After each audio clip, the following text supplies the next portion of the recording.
Well, good morning. I think you can tell from my bio that I'm an academic. I've been teaching at Berkeley in the School of Public Health for 36 years. And I always tell my students, when you're giving a presentation, find out something about your audience.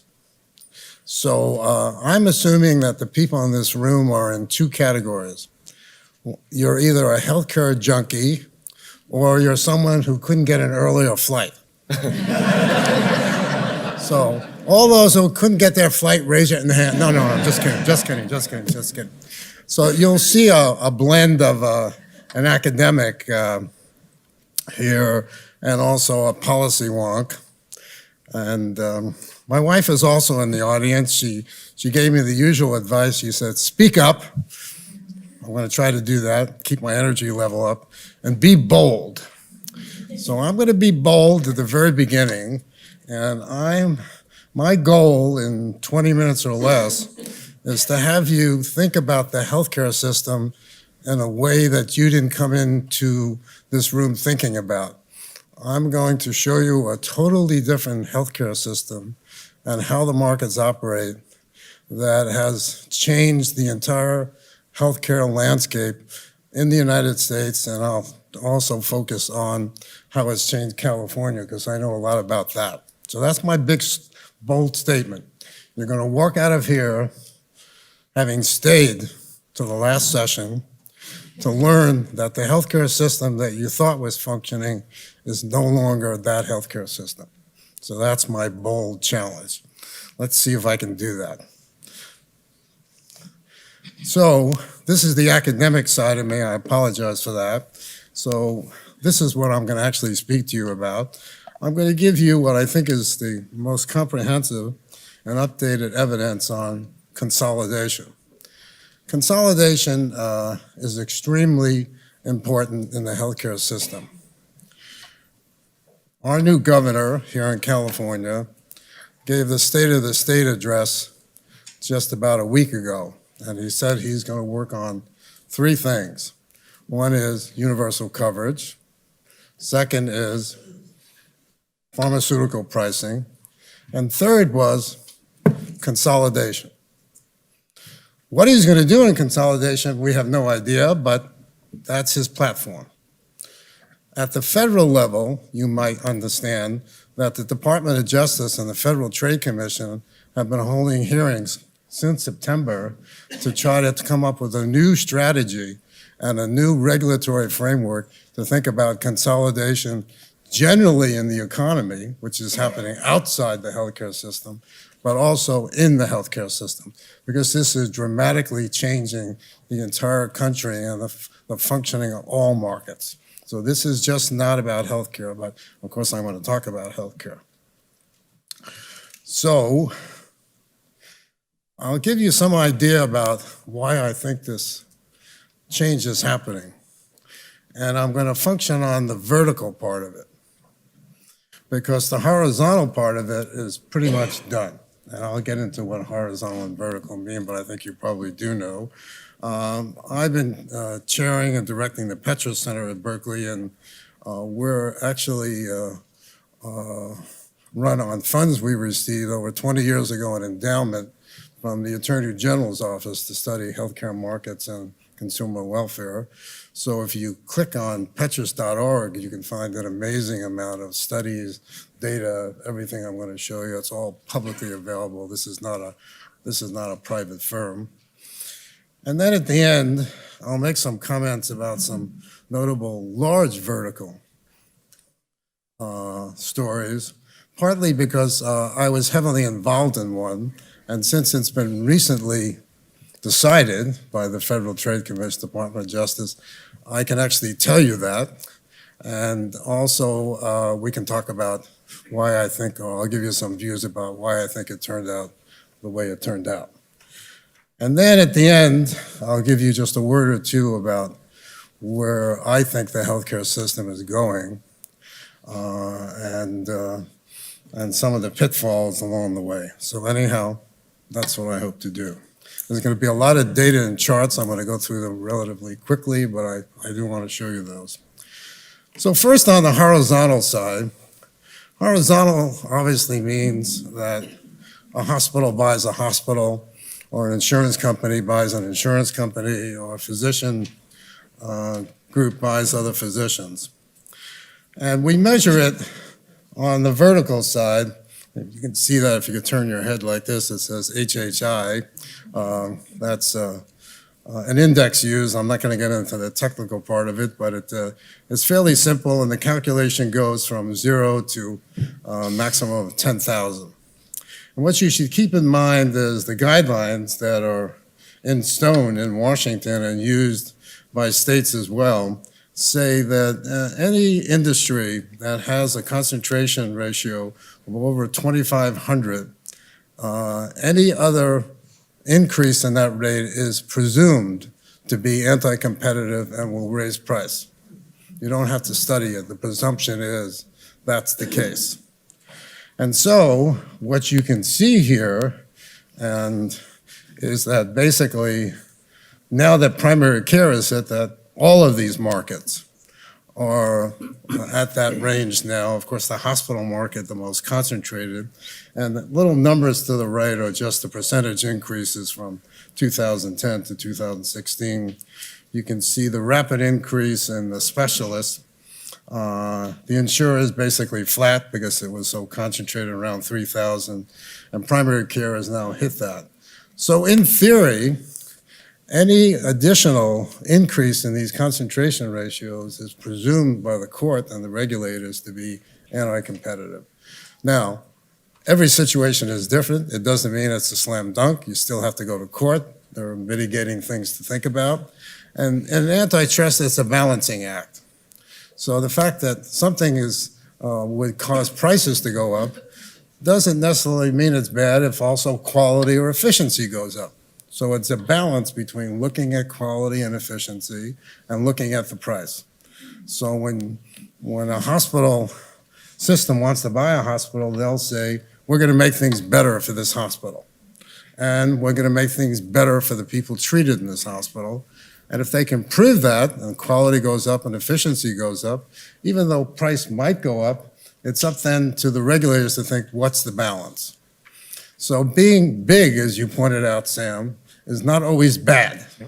It has scale economies you talked about, scope economies. It allows for all this big data you have. You're not having all this big data without bigger firms because it's quite expensive. So that's one of the big benefits of it. Administrative costs go down. So having said that, I'm going to not focus on that at all. I'm going to focus on the price effect. I'm going to show you what we're paying for that bigness because that's the other side of the coin. So this is what I call the small vertical. So on the left is the physician practice is owned by a hospital. Now in California, we still have the corporate practice of medicine, which basically means you can't buy a physician practice. So we have a workaround. We call it a medical foundation, like the Palo Alto Medical Foundation, and then we buy the foundation. So anyhow, it doesn't really matter. There's only 3 or 4 states. 3 or 4 states that have this workaround. But what you're going to see here is the amazing increase in this, starting from 211, 216 in 5 years. Just look at that. And what you're going to see, just focus on, the blue line. You have now 43% going up, because I have more recent data to 2018, of the physician practices now in the United States are basically owned by hospitals. And you can see that rate of increase there of 83%. That is the fundamental change in the healthcare system. And it happens in a really creepy way because most of these are very small transactions. It's a hospital buying 10 doctors, 20 doctors, 2 doctors, 30 doctors. So it doesn't get in the newspapers. It doesn't have a big bang. And it's also very expensive to take these cases on because there are thousands of them. And the Attorney General, the Federal Trade Commission just can't handle that volume of business. So it is just skyrocketing, and it fundamentally has changed the functioning of the healthcare system as we know it. Here's a few more data charts from some selected specialties. And so I won't go through all of these, but you can see that the rate of increase in cardiology, now cardiology practices, 60% of them are owned by hospitals now, and that was an increase of 150% over this time period. And as I said, I won't go through the others because I think I was told you get copies of these slides, which is fine for me, so you can look at them later. But you can see the dramatic change in the specialties and what's going on. And I'll talk about the fundamental change that this has on the behavior of doctors and the healthcare system in general. So now going to the impact part of the talk. So what does consolidation mean for prices and premiums? And now I'm going to focus on California for two reasons. I'm in California, and also I know the most about California because I've done a lot of studies of this question and published a series of papers. If you Google me, you'll find them all in instantaneous second. So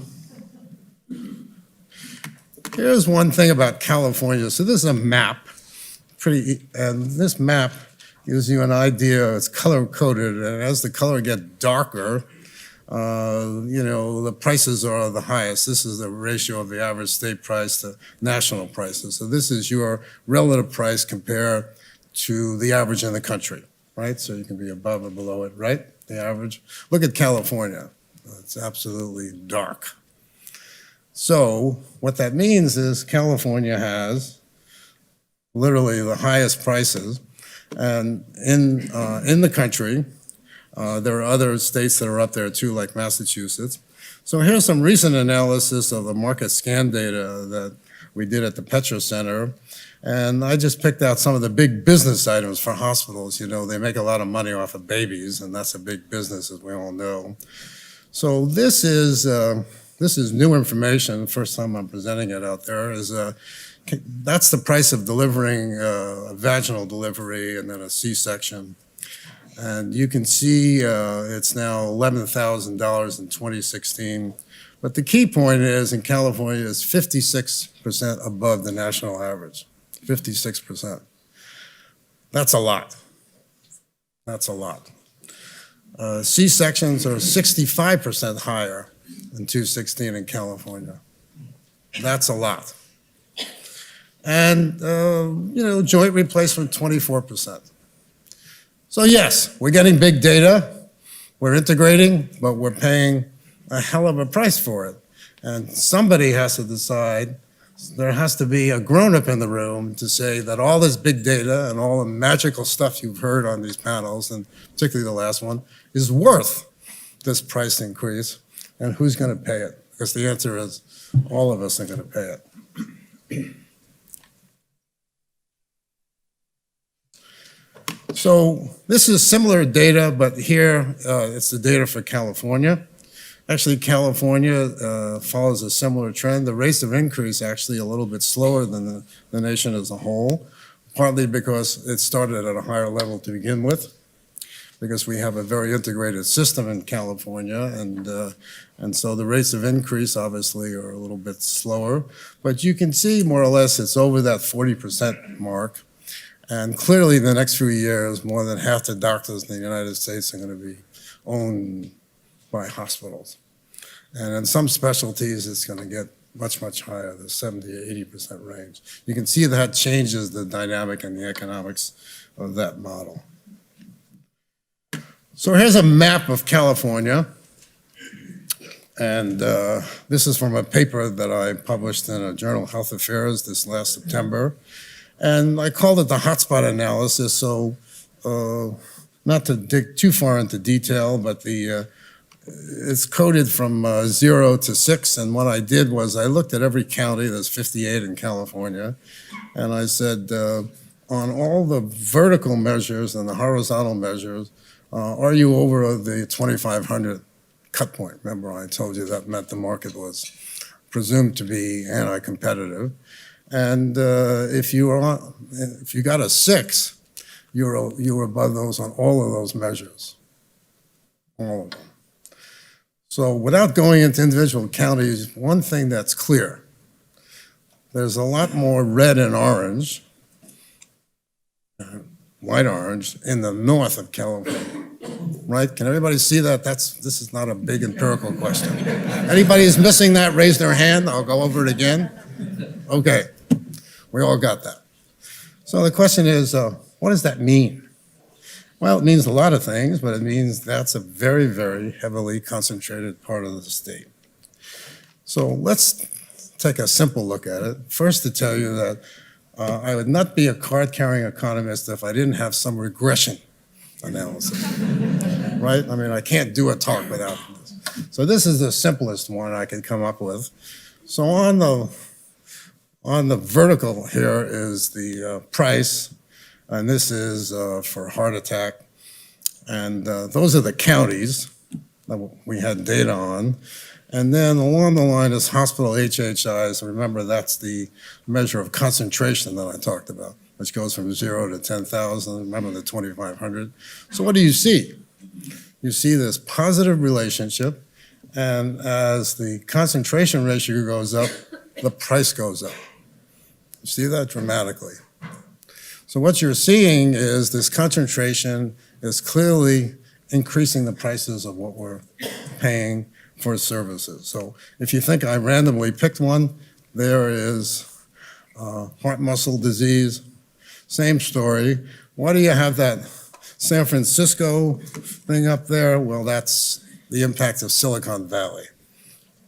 People work in Silicon Valley, they'll pay anything for it, so it doesn't matter. Doesn't matter. They have so much money that if they want care, they buy the hospital. I mean, it's quite a serious bunch of money there. And so, or they get the hospital named after them, whatever they do.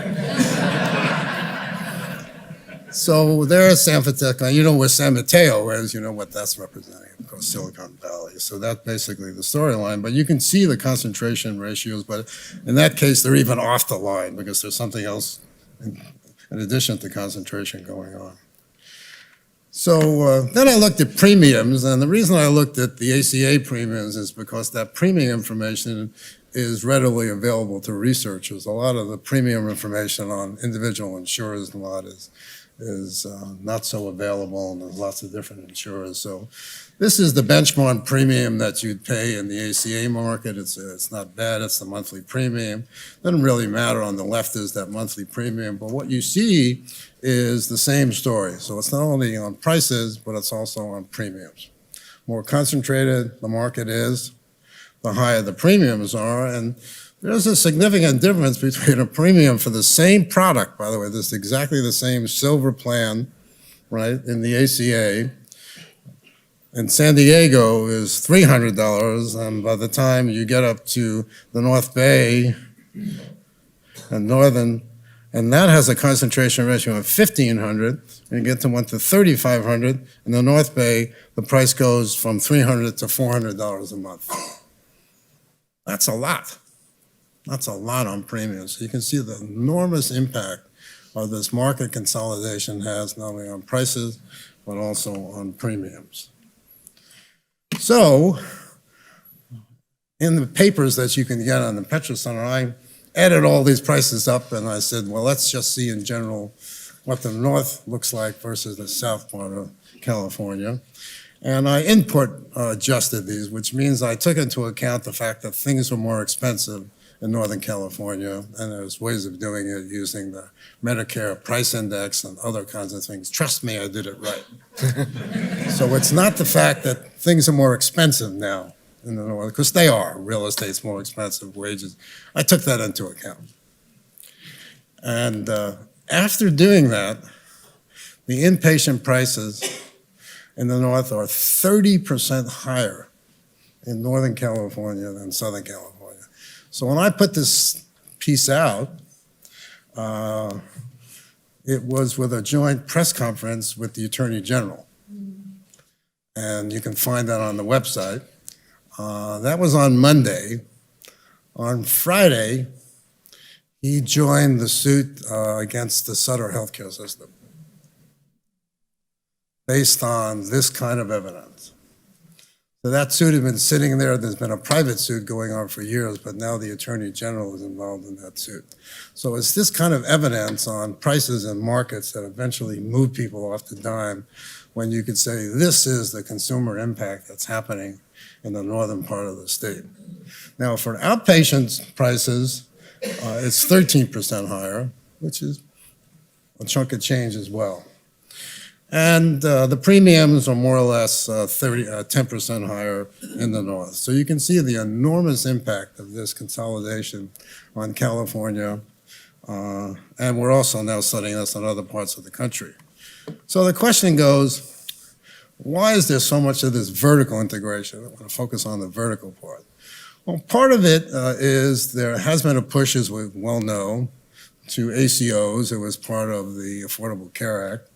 The idea is that integration is a good idea. We heard that the UC system is going to integrate its 10 medical centers. That's really a dream. I'm hoping I'm alive when I see that happen, but having worked in UC, we can't even integrate one school with another school across the hall, but we'll see how that goes. We'll see how that goes. That's the thing about being in a system so long. But you know, there's a lot of smart people working on this.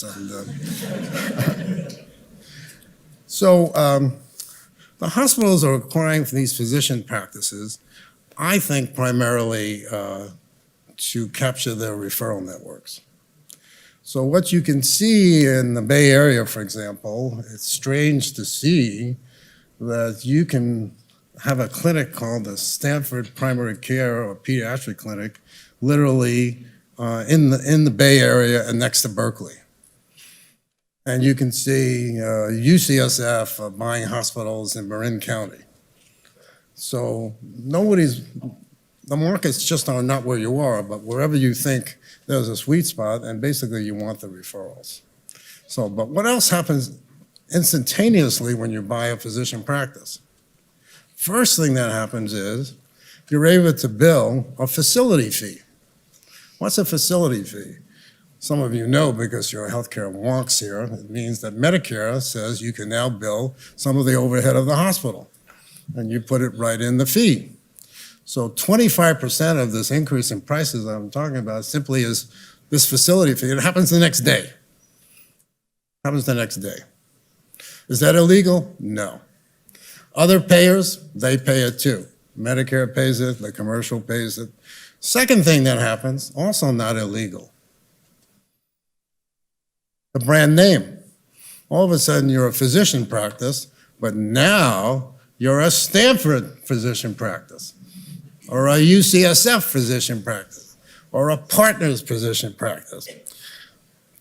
In our world where the consumer chooses, that has value to them. It's a brand name. That's why you develop the brand name, because you can market it. Has that practice changed at all? Nothing has changed except when they answer the phone, they say, Stanford Healthcare System, UCSF, before they'd say, pediatric practice of Dr. So-and-so. Nothing has changed. Now, there's two other parts of that that are potentially illegal. One is they're buying the physician practices to try to tie up the market power. So if you have market power, people need to deliver babies, but if you got 80% of the pediatricians in that local area in your system, you got have pretty good clout with the insurance company if you want to sell insurance there. No doubt that's the case. So that potentially is illegal. And then secondly, as I talked about, the referral networks are quite important. You want that doctor to send that baby at delivery to Stanford Hospital or UCSF. I'm using the delivery, but you can see the other services as well. And the question is, that's kind of murky because there are Stark laws and things that doctors are not supposed to do. You're supposed to give your patient the most reasonable advice, and you're supposed to tell them, well, you could go to Stanford or you could go somewhere else. And the patient generally says, well, doctor, what do you think? I said, well, I kind of like Stanford. You know, it's a good place. Well, the doctor's working for Stanford, of course. You know, they have good quality care. But you could go somewhere else. And so what you see is informally, the doctors end up moving the patients to the hospital. And what we found out is that hospitals are a dying business because everything is happening outside the hospital. So this is part of their response. So it all started, the big jump has started in 2012, but the big jump in 2014 because hospitals got a lot more revenue. And where did they get this revenue? Well, the signing of the ACA, which started in 2014. The individual market got 6.8 million people. The Medicaid market got over 16 million people. A lot of money flew into the healthcare system. Everybody in this room made money. If you didn't, leave. You weren't smart, you were just there. You made money. But the hospitals made huge amounts of money. And so they got a big cash flow. And what they did with that is buy up the doctors' practices. And they're still buying them up. And it's happening at a rapid pace. So I promised you I'd talk about one of the two now big verticals. I talked about the small verticals, the big vertical. These are the two that have had, I think, a lot of attention in the press. So the one that I worked on is the CVS Aetna. And of course, that's a pharmacy chain buying an insurance company. And then you struggle thinking about why would a retail chain want to buy an insurance company? What is this about? There's a lot smarter business people in this room, but we struggled for this for a long time. So if you read their testimony, they say they're going to open up mini clinics and drop-ins and all. I say, great, but what do you need this insurance company to do that for? You know, what's going on? Why? Oh, well, we want to have a total healthcare system and all that. Well, what are you going to do with this insurance company? Well, you're going to be able to see in the insurance companies what the other pharmacies are charging, so you can look at their prices. So then you get this firewall thing. Can you actually stop them, say, you got all the data on the insurance company, but and what other retail pharmacies are paying, because you have other people in there, but you can't actually look at it. Does anybody believe that? Does anybody believe that? I don't think so. And then you think, well, maybe they want to do this. Maybe if you have a different insurance company than Aetna and you come to fill your pharmacy prescription out, we might make it slightly more difficult for you. How do we do that? Well, fill out another form. How many people in this room love to fill out another form online? Standing there, waiting to get out of the drugstore, you're going to fill it out online. What does this do? It discourages people and says, I'd rather have Aetna because I don't have to stand online filling out this form each time. So that's just an example of a way, and this is called in the business keeping rivals out. And that essentially, those kinds of behaviors are illegal. And that was the case made to the Federal Trade Commission, Department of Justice. I was on a series of phone calls. If you want to see what I wrote, just go online. You can see the briefs. I did it in California for the Insurance Commissioner and 4 or 5 other states. And basically, the only part of my work, and I wasn't the only one, there were 6 of us doing this, the only part that stuck with the Federal Trade Commission, the Department of Justice, is what we call the horizontal. You know, they both sold Medicare Part D. And so we said, you have to get rid of that business because if you do that, it's going to be overly concentrated. So they made them divest that. So they've sold it off. And it's not to toot my own horn, but I think it's clear it was from the evidence in the brief that I had written. But the storyline to tell you is that the Federal Trade Commission, the Department of Justice, understood the problem of rivals and how this could be anti-competitive. The problem is they don't know what the hell to do about it because there isn't a good regulatory set of laws or measures of market concentration for verticals. There isn't that 2,500 number. And so people are working on that. lots of things are going to change along that area, but there's going to be, I think, a wave of aggressive action in Washington and also in California on this issue of consolidation. So a word about where I see the healthcare system going. If this continues, I think there is a reasonable chance that we could have a few very, very large healthcare systems. In California, you can visualize having somewhere between 3 and 6. And when we have that, we have a situation where there is really no market competition at all. And what we do to industries like that is two things. We either break them up, as we've done in airlines or phones and the like, or we make them a public utility, just like PG&E. So that's what I see the healthcare system going.